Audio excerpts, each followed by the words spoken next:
La révolution vient toujours de l'autre côté. Elle prend l'Europe, elle descend en Afrique. Et pour moi aujourd'hui, c'est que les étudiants se réveillent.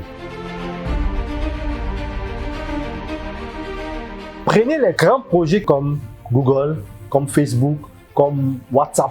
Ils sont quittés dans les universités. Ils ont surfé sur les étudiants et ils sont partis maintenant conquérir le monde. L'Afrique ne pourra rattraper toutes ces années si et seulement si les étudiants se réveillent. Malheureusement aujourd'hui, ils préfèrent aller boire, ils préfèrent aller manger, ils préfèrent aller en boîte au lieu de réfléchir. Mais ça existe aussi aux États-Unis, ça existe aussi en Europe. Il y a des étudiants conscients et il y a des étudiants inconscients. C'est dans les étudiants conscients qu'est sorti Bill Gates, est sorti Mark, est sorti tout le reste qui ont fait fonder tout ce qu'on voit aujourd'hui. Mais le problème en Afrique, c'est que les étudiants conscients sont conscients juste pour avoir les diplômes. Ça se limite à ça. Quand ça a commencé à donner, on a commencé à faire millions. C'est-à-dire que le chiffre d'affaires tournait autour d'1 million, 2 millions par mois. Pour juste peut-être 5 ou 6 heures de travail dans la journée. Et ça commençait à prospérer. Et c'est comme ça que je suis tombé sur une élève. Et j'ai commencé à voir sa disponibilité en secondes. J'ai vu qu'elle était dynamique parce que l'image et la vidéo l'intéressaient. Mais elle a commencé, elle était très intéressée. Elle se donnait à fond. Et j'ai vu qu'elle pouvait contribuer. Qu'est-ce que j'ai fait? Je lui ai dit, ok, je t'autorise les mercredis si tu n'as pas cours et les samedis si tu n'as pas cours. Elle venait les mercredis et elle venait les samedis. Et j'ai commencé à voir le potentiel en elle. On n'est même pas encore en termes d'étudiants, hein. Elle est au collège. Et donc j'ai trouvé la stratégie. J'ai dit, bon, ok, mercredi, samedi. Je vous assure, il n'y a pas un mercredi, il n'y a pas un samedi où elle ne venait pas. Et elle est passée en classe supérieure de propre qu'elle venait les mercredis et les samedis. Et elle partait. Et les mariages, vous savez, c'est les samedis. Et quand elle est placée en classe supérieure, j'ai voulu freiner. Elle dit non, je veux me réorganiser.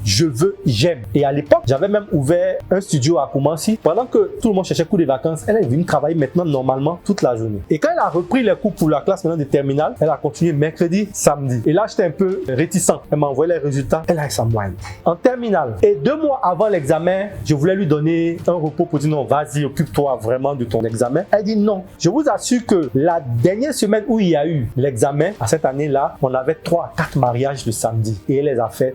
Elle les a organisés avec moi. Elle ramène le résultat du bac avec mention très bien. Pour ta classe de BTS, je te propose d'aller plus loin. On va en cours du soir. 8h, 17h, elle est au travail. Du lundi au samedi. Elle va à 18h, 17h, 18h à l'école. Elle revient à la maison à 21h. On change, on paye les cours. Tu viens habiter à la Palmeraie et le soir, tu t'en vas faire tes cours pour revenir pour que le lendemain matin, tu sois là. 3 facteurs clés importants dans le processus. La confiance en elle, les objectifs qu'elle s'est fixés et la confiance de la personne qui la suivait. Aujourd'hui, on peut dire le coach ou le maître ou le professeur. Parce que si moi, j'avais pas joué ma partition, elle ne serait pas à ce stade. Elle aurait continué ses études. Elle était brillante dans ses études et elle allait avoir son examen. Comme tous les Ivoiriens aujourd'hui, tous les jeunes Ivoiriens, diplômés, étudiants, tout ça. Ils ont des études, ils ont leurs diplômes, ils ont tout. Aujourd'hui, il y a en Europe des programmes qui ont compris, qui sont en train d'initier les élèves, même jusqu'au bas âge. Personne ne se pose la question tant qu'on n'a pas eu le diplôme. Ou personne ne se pose la question tant qu'il n'y a pas eu 5 échecs. C'est maintenant qu'il va dire, bon, je laisse tomber cette affaire de diplôme. Qu'est-ce que je peux faire? Vous voyez le nombre d'années que tu as perdu? Et moi, c'est la seule chose que je regrette aujourd'hui dans mon époque, dans mon temps d'aujourd'hui, ce que je regrette le plus quand je fais mon analyse de tout, c'est le temps que j'ai perdu. Ça m'a permis de comprendre. Mais aujourd'hui, je me dis qu'en 2012, quand j'ai démissionné de ministère et que je lançais mes premières activités, s'il y avait eu quelqu'un à l'époque, j'allais pas perdre 1 an et demi déjà pour comprendre d'où je veux aller. De 2014 à 2018-19, ça me fait 6 ans, 7 ans, je n'allais pas traîner parce que j'allais rapidement me servir d'expérience des autres, avancer. En choisissant mes collaborateurs, j'ai fait des erreurs. En lançant un produit, j'ai fait des erreurs. Aujourd'hui, le temps est doublement propice à aller vite. Plus on va avancer, plus le temps va être accéléré dans le processus de réussite d'une personne.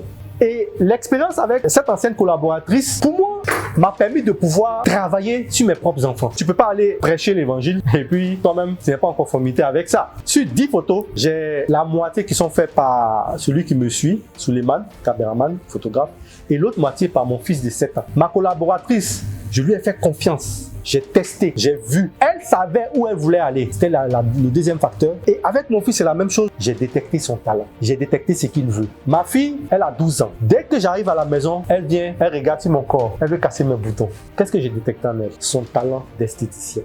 Si on arrive à cette étape en Europe, c'est parce qu'au niveau des étudiants, vous partez dans les universités en Europe, aux États-Unis, c'est des vrais labos de création. Eux, ils sont fatigués même. Maintenant, ils veulent aller maintenant au primaire. Nous, on est après les BTS. On n'a aucun système avant les BTS. Mais ce qui est mes compétences, c'est l'entrepreneuriat. Et si ça marchait pour moi avec 100 francs, c'est que ça peut marcher pour lui avec 100 francs. Et si ça marchait avec ma collaboratrice où elle partait à l'école, au collège, après elle partait à l'école en tant qu'étudiant et qu'elle était à mes côtés et qu'elle a marché, elle a fait marcher le système pour arriver à des chiffres d'affaires, ça veut dire que s'il y a des étudiants qui sont conscients, ça va marcher pour eux. S'il n'y a pas stage pour apprendre, tout le monde dit il n'y a pas stage. Et puis effectivement, quelle entreprise qui va t'employer? Mais toi-même, tu as un talent, tu as un objectif. Si tu n'en as pas, on va te donner ça. Si tu en as, on va développer ça. Et donc voilà le chemin, partir de l'étape en tant qu'étudiant pour arriver à l'étape d'entrepreneur. Pour le moment, nous évoluons, mais il est important qu'on le fasse tous ensemble. Et ça marche si on applique les règles.